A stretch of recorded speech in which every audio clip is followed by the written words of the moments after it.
Hi hello ನಮಸ್ಕಾರ ಸ್ನೇಹಿತರೆ. ಕೊನೆಗೂ ಕೂಡ ಇಲ್ಲಿ ಭೂಮಿ ಅಚ್ಯುತ್ನನ್ನ ಒಪ್ಕೊಂಡ್ಲ, ತನ್ನ ಪ್ರೀತಿಯನ್ನು ಹೇಳ್ಕೋಬೇಕು ಅಂತ ನಿರ್ಧಾರ ಮಾಡಿದ್ಲ. ಇದರ ನಡುವೆ ದೇವಿಯಾನಿ ಆಟವನ್ನು ಶುರು ಮಾಡಿಕೊಂಡದ್ದೆ ಭೂಮಿ ಮೇಲೆ ದಾಳಿ ಮಾಡಿಬಿಟ್ರ. ಏನಾಯಿತು, ಏನು ಕತೆ, ಇದು ಎಲ್ಲವನ್ನ ಕೂಡ ತಿಳ್ಕೊಬೇಕು ಅಂದರೆ ಈಗಲೇ ನಮ್ಮ ಈ ಚಾನಲ್ನ ಸಬ್ಸ್ಕ್ರೈಬ್ ಮಾಡಿ, ಹಾಗೆ ಒಂದು ವಿಡಿಯೋವನ್ನು ಪೂರ್ತಿಯಾಗಿ ನೋಡೋದನ್ನು ಯಾವುದೇ ಕಾರಣಕ್ಕೂ ಕೂಡ ಮರಿಬೇಡಿ. ಇಲ್ಲಿ ದೇವಿಯಾನಿ ಜೊತೆಯಾಗಿ ಭದ್ರ ಕೆಲಸ ಮಾಡ್ತಿದ್ದಾರೆ. ಈ ಕಡೆ ಭದ್ರನನ್ನ ಜೈಲಿಂದ ಬಿಡಿಸಿದ್ದಾರೆ ಬೀಳ್ಕೊಟ್ಟು ದೇವಿಯಾನಿ. ಈ ಕಡೆ ದೇವಿಯಾನಿ ಶಾರದಾ ಎಲ್ಲಿ ಇದ್ರೂ ಕೂಡ ನೀನು ಹುಡುಕ್ಬೇಕು, ಅಶ್ವಿನಿ ಜೊತೆ ಆಗ್ಬೇಡ ಅಂತ ಕೂಡ ಎಚ್ಚರಿಕೆ ಕೊಟ್ಟಿದ್ದಾರೆ ದೇವಿಯಾನಿ. ಅದೇ ಕಾರಣಕ್ಕೆ ಭದ್ರನ್ಗೆ ಅಶ್ವಿನಿ ಪದೇ ಪದೇ ಕಾಲ್ ಮಾಡ್ತಾ ಇದ್ರು ಕೂಡ ಅವರ ಕಾಲನ್ನು ರಿಸೀವ್ ಮಾಡುವುದಿಲ್ಲ. ತದನಂತರ ಇಲ್ಲಿ ಭದ್ರ ಒಮ್ಮೆ ಹೊರಗಡೆ ಬಂದು ಹೋಗ್ತಾ ಇರಬೇಕಿದ್ರೆ ಅಶ್ವಿನಿ ಅಲ್ಲಿಗೆ ಎಂಟ್ರಿ ಕೊಟ್ಟು ಆತನನ್ನ ತಡೀತಾರೆ. ಅಶ್ವಿನಿನ ನೋಡಿದ ತಕ್ಷಣ ಬೆಚ್ಚಿ ಬೀಳ್ತಾರೆ ಭದ್ರ.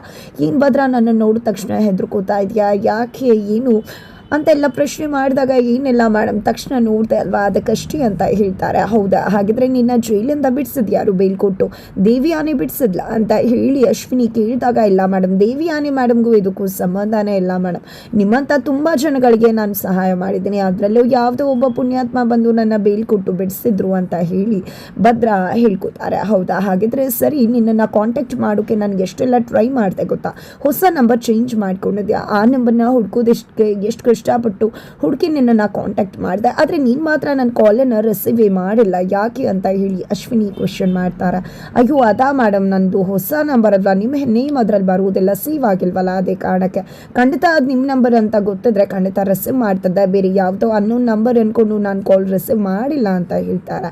ಸರಿ ಆಯಿತು ಅಂತ ಹೇಳಿ ಅಶ್ವಿನಿ ಮತ್ತೆ ಮಾತಾಡೋಕ್ಕೆ ಮುಂದಾದಾಗ, ಪ್ಲೀಸ್ ಮೇಡಮ್, ನಂಗೆ ಅರ್ಜೆಂಟಾಗಿ ಕೆಲಸ ಇದೆ, ನಾನು ನಿಮ್ಮ ಜೊತೆ ಆಮೇಲೆ ಮಾತಾಡ್ತೀನಿ ಅಂತ ಹೇಳಿ ಭದ್ರ ಅಲ್ಲಿಂದ ಎಸ್ಕೇಪ್ ಆಗಿಬಿಡ್ತಾರೆ.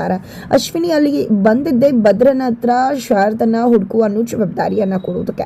ಆದರೆ ಅಶ್ವಿನಿಗೆ ಯಾಕೋ ಭದ್ರನ ಮೇಲೆ ಡೌಟ್ ಶುರುವಾಗತ್ತೆ, ಅನುಮಾನ ಬರುತ್ತೆ. ಅದೇ ಕಾರಣಕ್ಕೋಸ್ಕರನೇ ಇಲ್ಲಿ ಅಶ್ವಿನಿ ಶಾರದಾ ವಿಷಯವನ್ನ ಆತನ ಜೊತೆ ಮಾತನಾಡೋದಕ್ಕೆ ಮುಂದಾಗೋದಿಲ್ಲ. ತದನಂತರ ಅನ್ಕೋತಾಳೆ, ಈ ಒಂದು ವಿಷಯವನ್ನ ಇವನಿಗೆ ಕೊಡೋ ಬದಲು ಬೇರೆ ಹುಡುಗರಿಗೆ ಕೊಟ್ಟರೆ ನಿಜ ಒಳ್ಳೇದು ಅಂತ ಅನ್ನಿಸ್ತದ. ಖಂಡಿತವಾಗ್ಲೂ ಆ ದೇವಿಯಾನಿಗೆ ಒಂದು ವಾರದ ಒಳಗಡೆ ನಾನು ಶಾರದನ ಜೊತೆ ಆ ಮನೆಗೆ ಮನಸ್ವಿನಿಯಾಗಿ ಬರ್ತೀನಿ ಅಂತ ಚಾಲೆಂಜ್ ಮಾಡಿದ್ದೀನಿ. ಖಂಡಿತವಾಗ್ಲೂ ನಾನು ಹೋಗಲೇಬೇಕು, ಇಲ್ಲಾಂದರೆ ದೇವಿಯಾನಿ ಮುಂದೆ ನಾನು ನಗೆ ಪಾಟ್ಲಾಗ್ಬಿಡ್ತೀನಿ ಅಂತ ಹೇಳಿ ಅಶ್ವಿನಿ ಅನ್ಕೋತಾರೆ.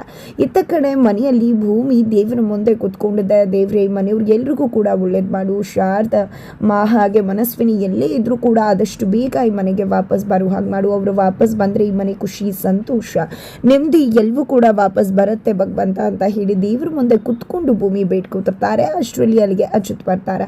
ಅಜಿತ್ನ ನೋಡಿದೆ ಕಡೆ ಭೂಮಿ ಮತ್ತೆ ಕಸಬಸಿಗೆ ಒಳಗಾಗ್ತಿದ್ದಾಳೆ. ಯಾಕೆ ಭೂಮಿ, ಏನು, ಯಾಕೆ ಈ ರೀತಿ ಅವಾಯ್ಡ್ ಮಾಡ್ತಿದ್ಯಾ, ಏನಾಯಿತು ನಿನಗೆ ಅಂತ ಹೇಳಿ ಅಜಿತ್ ಪ್ರಶ್ನೆ ಮಾಡ್ತಿದ್ದಾರೆ. ಬಟ್ ಭೂಮಿ ಉತ್ತರಿಸದೆ ಅಲ್ಲಿಂದ ಹೋಗಬೇಕಾದ್ರೂ ಕೂಡ ಅಜಿತ್ ತಡೆಯೋ ಪ್ರಯತ್ನಕ್ಕೆ ಮುಂದಾಗ್ತಾರೆ.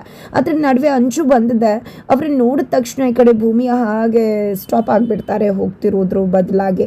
ತದನಂತರ, ಏನು ಅಂಜು, ನಿನಗೇನಾದರೂ ಬೇಕಾಗಿತ್ತಾ ಅಂದಾಗ, ತಲೆ ನೋಯ್ತಾ ಇದೆ, ಸ್ವಲ್ಪ ಟೀ ಮಾಡಿಕೊಡ್ತೀಯಾ ಭೂಮಿ ಅಂದಾಗ, ಸರಿ ಆಯಿತು ಮಾಡಿಕೊಡ್ತೀನಿ ಅಂತ ಹೇಳಿ ಭೂಮಿ ಹೋಗ್ತಾರೆ. ಈ ಕಡೆ ಅಂಜುಗೆ ಅನಿಸುತ್ತೆ, ನನಗೆ ಯಾಕೋ ಇವರಿಬ್ಬರ ನಡುವೆ ಸಮಥಿಂಗ್ ಏನೋ ಪ್ರಾಬ್ಲಮ್ ಆಗಿದೆ ಅಂತ ಅನ್ನಿಸ್ತದೆ, ಅದೇನು ಅಂತ ಗೊತ್ತಾದರೆ ಚೆನ್ನಾಗಿ ತುಪ್ಪ ಸುರಿಯೋ ಕೆಲಸ ಮಾಡಿ ಮಜಾ ತಗೋಬಹುದು ಅಂತ ಹೇಳಿ ಅಂಜು ಅನ್ಕೋತಾರೆ. ನಂತರ ಇಲ್ಲಿ ಅಂಜುಗೆ ಭೂಮಿ ಬಂದು ಸ್ಪೆಷಲ್ ಟೀಯನ್ನು ಮಾಡಿಕೊಡ್ತಾರೆ. ಭೂಮಿ, ನಿನಗೆ ಎಷ್ಟು ಥರ ಟೀ ಗೊತ್ತದೆ ಅಂದಾಗ, ಕೌಂಟ್ಲೆಸ್ ನನಗೆ ಗೊತ್ತಿಲ್ಲ, ಕೌಂಟ್ ಹಾಕಿಲ್ಲ ನಾನು ಅಂತ ಕೂಡ ಹೇಳ್ತಾರೆ ಭೂಮಿ. ನಂತರ ಭೂಮಿ ಎಲ್ರಿಗೂ ಕೂಡ ತೊಗೊಂಡು ಬಂದು ಟೀ ಮಾಡ್ಕೊಂಡು ಬಂದು ಕೊಡ್ತಾರೆ. ಬಟ್ ಅಜಿತ್ಗೆ ಕೊಡೋದಿಲ್ಲ. ಏನಿದು, ಅಜಿತ್ಗೆ ಟೀ ಕೊಡಲೇ ಇಲ್ವಲ್ಲ ಭೂಮಿ ನೀನು ಅಂತ ಹೇಳಿ ಅಪ್ಪು ಕೇಳೋದಕ್ಕೆ, ಇಲ್ಲ ಅಜಿತ್ ಅವ್ರಿಗೂ ಹಾಗೆ ನನಗೂ ಟೀ ಮಾಡ್ಕೊಂಡು ಬರಲಿಲ್ಲ, ಸಾಹೇಬ್ರಿಗೆ ಬೇಡ ಅಂತ ಅಂದ್ಕೊಂಡೆ ಅಂತ ಭೂಮಿ ಹೇಳ್ತಾರೆ. ಹೌದಾ, ಹಾಗೆ ಹೀಗೆ ಅಂತ ಅಪ್ಪು ಹೇಳೋದಕ್ಕೆ, ಏನೇ ಅಪ್ಪು, ನನ್ನ ಮಗ ಟೀನ ಎಷ್ಟು ಬಾರಿ ಕುಡಿಯೋದಿಲ್ಲ, ಪೊಲೀಸ್ ಸ್ಟೇಷನಲ್ಲಿ ಲೆಕ್ಕನೇ ಇಲ್ಲದೆ ಕುಡಿತಾನೆ, ಈಗ ಅವನಿಗೆ ಬೇಡ ಅಂತ ಭೂಮಿಗೆ ಅನಿಸಿದೆ, ಅದಕ್ಕೋಸ್ಕರ ಮಾಡ್ಕೊಂಡು ಬಂದು ಕೊಟ್ಟಿಲ್ಲ ಅಷ್ಟೇ ಅಂತ ಹೇಳ್ತಾರೆ. ಈ ಕಡೆ ಅಜಿತ್, ಹೌದು ನನಗೆ ಬೇಕಾಗಿರಲಿಲ್ಲ ಅಂತ ಹೇಳಿದಾಗ, ಅಪ್ಪು ನೀನು ಬೇಕು ಅಂದರೂ ಅವಳಲ್ಲಿ ಇಟ್ಟಿಲ್ಲ ಮಾಡಿ ಅಂತ ಕೂಡ ಹೇಳ್ತಾರೆ. ಅದಕ್ಕೆ ಇಲ್ಲಿ ಸಂಗೀತ್ ಅವರು ಬೇಕು ಅಂದರೆ ಭೂಮಿ ಮಾಡಿಕೊಂಡೇ ಬರ್ತಾಳೆ ಅಂತ ಕೂಡ ಹೇಳ್ತಾರೆ. ನನ್ನ ಮಗ ಭೂಮಿಯನ್ನು ಟೀ ಕುಡಿಬೇಕು ಅಂತ ಕರೆಸ್ಕೋತಾನೋ, ನೋಡಬೇಕು ಅಂತ ಕರೆಸ್ಕೋತಾನೋ ಯಾರು ಗೊತ್ತು ಅಂತ ಕೂಡ ಗೇಲಿ ಮಾಡ್ತಿರ್ತಾರೆ. ಅಜಿತ್ತನ ಕಾಲು ಎಳಿತಿರ್ತಾರೆ. ಹೌದು ಅಮ್ಮ, ನನ್ನ ತುಂಬ ಚೆನ್ನಾಗಿ ಅರ್ಥ ಮಾಡ್ಕೊಂಡಿದ್ದಾರೆ ಅಂತ ಕೂಡ ಅಜಿತ್ ಹೇಳ್ತಾರೆ. ಈ ಕಡೆ ಭೂಮಿ, ನಾನು ಹಾಸ್ಪಿಟಲ್ಗೆ ಹೋಗಿ ಬರ್ತೀನಿ ಅಮ್ಮನ ನೋಡ್ಕೊಂಡು ಅಂತ ಹೇಳಿದ್ದಕ್ಕೆ, ಬೇಡ ಭೂಮಿ, ಇವತ್ತು ನೀನೇ ಮನೆಯಲ್ಲಿರು, ನಾನೇ ಹೋಗಿ ನೋಡಿಕೊಂಡು ಇದ್ದು ಬರ್ತೀನಿ ಅಂತ ಸಂಗೀತ ಅವರು ಹೇಳ್ತಾರೆ. ಇಲ್ಲ ಅತ್ತೆ, ಪ್ಲೀಸ್ ಅತ್ತೆ, ನಾನೇ ಹೋಗ್ತೀನಿ, ಅಮ್ಮನ ತುಂಬ ನೋಡಬೇಕು ಅಂತ ಅನ್ನಿಸ್ತದೆ ಅಂದಾಗ, ಸರಿ ಆಯಿತು ಅಂತ ಒಪ್ಕೋತಾರೆ. ಈ ಕಡೆ ನಚ್ಚಿ ಖುಷಿ, ನನ್ನನ್ನು ಕರ್ಕೊಂಡು ಹೋಗ್ತೀಯಾ ಅಂದಾಗ ರಿಕ್ವೆಸ್ಟ್ ಮಾಡೋದಲ್ಲ, ಕರ್ಕೊಂಡು ಹೋಗು ಬಾ ಅಂತ ಆರ್ಡರ್ ಮಾಡಬೇಕು. ಅದಕ್ಕೆ ಈಗಲೇ ಬರ್ತೀನಿ ಅಂತ ಹೇಳಿ ನಚ್ಚಿ ಹೋಗಿ ಭೂಮಿಯನ್ನು ಕರ್ಕೊಂಡು ಬರುವುದಕ್ಕೆ ಅಂತ ರೆಡಿ ಆಗೋಕ್ಕೆ ಹೋಗ್ತಾರೆ. ಇದ್ರ ನಡುವೆ ಏನಪ್ಪ ಇದು ಯಾಕೆ ಅಚ್ಚುತ್ತಾ ನಿಂಚುತ್ತೆ ಇವತ್ತು ನೆನ್ನೆ ಹೆಂಡತಿ ಹೋಗೋದಿಲ್ವಾ ಅಂತ ಹೇಳಿ ಅಪ್ಪು ಕೇಳೋದಕ್ಕೆ, ಇಲ್ಲ ನನಗೆ ತುಂಬಾ ಅರ್ಜೆಂಟ್ ಕೆಲಸ ಇದೆ, ಅದು ನನ್ನ ಹೆಂಡತಿಗೆ ಅರ್ಥ ಆಗಿದೆ, ಅದೇ ಕಾರಣಕ್ಕೆ ಅವಳು ನಚ್ಚಿ ಜೊತೆ ಹೋಗಬೇಕು ಅಂತ ಹೇಳಿದ್ದು ಅಂತ ಹೇಳ್ತಾರೆ. ನಚ್ಚಿ ಕೂಡ ಭೂಮಿಯನ್ನು ಕರ್ಕೊಂಡು ಹಾಸ್ಪಿಟಲ್ಗೆ ಬರ್ತಿದ್ದಾರೆ. ಇತ್ತ ಕಡೆ ಸತ್ಯನ ಹೋಗಿದೆ, ಏನೋ ಇಲ್ಲಿ ಪ್ರಾಬ್ಲಮ್ ಆಗಿದೆ, ಸಮಸ್ಯೆ ಇದೆ ಅಂತ ಅನ್ನಿಸ್ತಿದೆಯಲ್ಲ ಅಚ್ಯುತ ಅಂತ ಹೇಳಿದಾಗ, ಹೌದು ಸತ್ಯನ ಸಮಸ್ಯೆ ಆಗಿದೆ, ಅದಕ್ಕೆ ಸೊಲ್ಯೂಷನ್ನ ಕಂಡುಹಿಡಿಬೇಕು ಅಂತ ಹೇಳ್ತಾರೆ. ಅಚ್ಯುತ್ ಮತ್ತು ಸತ್ಯನ ಕೂಡ ಪೊಲೀಸ್ ಸ್ಟೇಷನ್ಗೆ ಬರ್ತಾರೆ. ಬರ್ತಿದ್ದ ಹಾಗೇನೆ ಏನಾಯಿತು ಅಚ್ಯುತ, ಯಾಕೆ ಭೂಮಿ ಈ ರೀತಿ ನಡ್ಕೋತಿರೋದು ಅಂದಾಗ, ಅದು ಸತ್ಯನ ನಾನವತ್ತು ಪೊಲೀಸ್ ಸ್ಟೇಷನ್ನಲ್ಲಿ ನನ್ನ ಮನೆ ಬಿಚ್ಚು ಅವಳ ಹತ್ರ ಮಾತಾಡಿದ ಕಾರಣದಿಂದ ಈ ರೀತಿ ಎಲ್ಲ ಆಗಿದೆ.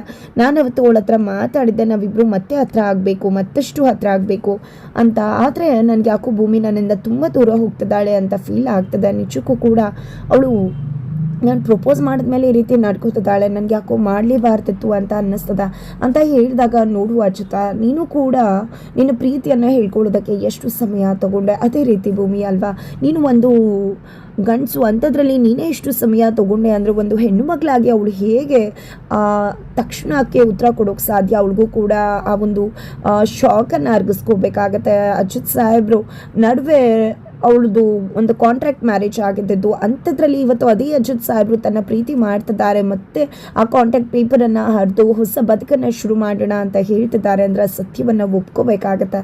ಅವಳ ಪ್ರೀತಿ ಅವಳಿಗೆ ಅರ್ಥ ಆಗಬೇಕಾಗತ್ತೆ. ಅವಳಿಗೂ ಕೂಡ ಒಂದಷ್ಟು ಸಮಯ ಕೊಡು, ಖಂಡಿತವಾಗ್ಲೂ ನಿನ್ನ ಮತ್ತು ಭೂಮಿಯನ್ನು ದೂರ ಮಾಡೋದಕ್ಕೆ ಯಾರಿಂದ ಕೂಡ ಸಾಧ್ಯವಿಲ್ಲ ಅಂತ ಹೇಳ್ತಾರೆ. ನಂತರ ಭೂಮಿ ಅಮ್ಮನ ಹೋಗಿ ನೋಡ್ತಾಳೆ. ನಂತರ ಇಲ್ಲಿ ಡಾಕ್ಟರ್ ಹತ್ರ ಮಾತಾಡಿ ಬರ್ತೀನಿ ಅಂತ ಹೊರಗಡೆ ಬಂದು ದೇವರನ್ನು ನೋಡಿದೆ. ಗಣಪತಿ ಮುಂದೆ ಕೈ ಮುಗ್ದು, ದೇವ್ರೆ ಅಜಿತ್ ಸಾಹೇಬ್ರು ನನಗೆ ಪ್ರಪೋಸ್ ಮಾಡಿದ್ದಾರೆ, ನಿಜಕ್ಕೂ ನನಗೆ ಅಜಿತ್ ಸಾಹೇಬ್ರ ಬಗ್ಗೆ ಪ್ರೀತಿ ಇಲ್ಲ, ಆದರೆ ಅಜಿತ್ ಸಾಹೇಬ್ರನ್ನ ಒಮ್ಮೆ ಮದುವೆ ಆದಮೇಲೆ ನನ್ನ ಜೀವನ ಪರ್ಯಂತ ಅವರೇ ನನ್ನ ಗಂಡ ಅಂತ ಅಂದ್ಕೊಂಡಿದ್ದೀನಿ. ಆದರೂ ಕೂಡ ಇವತ್ತು ಅವ್ರು ನನ್ನ ಹತ್ರ ಪ್ರಪೋಸ್ ಮಾಡಿರೋದನ್ನು ನೋಡಿ ನನಗೆ ಶಾಕ್ ಆಗ್ತದೆ. ನನಗೆ ಏನು ಉತ್ತರ ಕೊಡಬೇಕು ಅಂತಲೇ ಗೊತ್ತಾಗ್ತಿಲ್ಲ. ನೀನೇ ನನಗೆ ಸೊಲ್ಯೂಷನ್ನ ಕೊಡಬೇಕು ಅಂತಿದ್ದಾಗೆ ಬಲ್ಗಡೆಯಿಂದ ಹೂ ಬಿಡುತ್ತೆ. ನನಗೆ ಏನಂತ ಉತ್ತರ ಕೊಡಲಿ ಅಂತಿದ್ದಾಗೆ, ಯಾವ ವಿಷಯದ ಬಗ್ಗೆ ಅಂತ ಹೇಳಿ ಲಕ್ಷ್ಮಕ್ಕ ಬಂದು ಭೂಮಿಯನ್ನು ಕೇಳಿದಾಗ, ಭೂಮಿ ಎಲ್ಲ ವಿಷಯವನ್ನು ಕೂಡ ಹೇಳ್ತಾರೆ. ಆ ವಿಷಯ ಕೇಳಿ ಲಕ್ಷ್ಮಕ್ಕಂಗೂ ಶಾಕ್ ಆಗುತ್ತೆ. ನೀನೇನು ತೀರ್ಮಾನ ತೊಗೊಂಡಿದ್ಯಾ, ಹೇಳ್ಬಿಟ್ಯಾ ನಿನ್ನ ತೀರ್ಮಾನನ ಅಂದಾಗ, ಇಲ್ಲ ಲಕ್ಷ್ಮಕ್ಕ ಇನ್ನೂ ಕೂಡ ಹೇಳಿಲ್ಲ, ನನಗೆ ಅಜಿತ್ ಸಾಹೇಬ್ರನ್ನ ಮದುವೆ ಆಗಿ ಹೋದಾಗ ನಾವು ಆಗಿದ್ದು ಕಾಂಟ್ರಾಕ್ಟ್ ಮ್ಯಾರೇಜ್ ಅನ್ನೋದು ನನಗೂ ತುಂಬ ಚೆನ್ನಾಗಿ ಗೊತ್ತದ. ಅದೇ ಕಾರಣಕ್ಕೆ ಅಜಿತ್ ಸಾಹೇಬ್ರನ್ನ ನನ್ನ ಪ್ರೀತಿ ಮಾಡ್ತಿದ್ದಾರೆ ಅಂತ ಗೊತ್ತಾಗಿದ್ದಾಗ ನಂಗೆ ನಿಜವಾಗ್ಲೂ ಕೂಡ ಶಾಕ್ ಆಯಿತು. ನಾವು ಮದುವೆ ಆಗಿದ್ದು ಭಾಗ್ಯಮನ್ನ ಬಿಡಿಸ್ಬೇಕು ಅನ್ನೋ ಕಾರಣಕ್ಕೆ. ಆ ಮನೆಗೆ ಹೋದಾಗ ಯಾವಾಗಲೂ ಅವರು ಸಿಡುಕ್ಮೂತಿ ಥರ ಇರ್ತಿದ್ರು, ಅದಕ್ಕೆ ಸಿಡುಕ್ಮೂತಿ ಸಿದ್ದಪ್ಪ ಅಂತ ಕರೀತದ. ತದನಂತರ ಅವರು ದಿನೇ ದಿನೇ ಹೆಣ್ಮಕ್ಳ ಬಗ್ಗೆ ಎಷ್ಟು ಗೌರವ ಇಟ್ಕೊಂಡಿದ್ದಾರೆ, ಎಷ್ಟು ರೆಸ್ಪೆಕ್ಟ್ ಮಾಡ್ತಾರೆ ಅಂತ ಗೊತ್ತಾಗಿ ನನಗೆ ಅವ್ರ ಬಗ್ಗೆ ಇದ್ದಂಥ ಅಭಿಮಾನ ಕೂಡ ಜಾಸ್ತಿ ಆಯಿತು. ನಂತರ ನಾನು ಅವತ್ತು ರಾವಣಾಸುರನ ಒಂದು ಇದರಲ್ಲಿ ಟೈಮಲ್ಲಿ ನನ್ನ ಮೇಲೆ ಅಟ್ಯಾಕ್ ಆದಾಗ ಅವ್ರಿಗೆ ಎಷ್ಟು ನನ್ನ ಕಾಳಜಿ ಮಾಡಿದ್ರು. ಅವತ್ತು ಸಾಕ್ಷಿ ಕೂಡ ನನ್ನ ಮೇಲೆ ಅಟ್ಯಾಕ್ ಮಾಡಿದಾಗ ಅವತ್ತು ಕೂಡ ನನ್ನನ್ನು ಎಷ್ಟು ಮಟ್ಟಿಗೆ ಕಾಪಾಡಿಕೊಂಡ್ರು. ನಿಜಕ್ಕೂ ಕೂಡ ಅದನ್ನೆಲ್ಲ ನೋಡಿದ ಎಷ್ಟು ಬಾರಿ ನಾವಿಬ್ಬರು ನಿಜವಾದ ಗಂಡ ಹೆಂಡತಿ ಏನು ಅಂತ ಅನಿಸ್ಬಿಟ್ಟಿದೆ. ಬಟ್ ವಾಸ್ತವನ ಅರ್ಥ ಮಾಡಿಕೊಂಡು ಅಂತ ಅದೃಷ್ಟವಂತೆ ನಾನಲ್ಲ, ಆ ಅದೃಷ್ಟವಂತೆ ಬೇರೆ ಯಾರು ಅಂತ ಅನ್ಕೋತದೆ.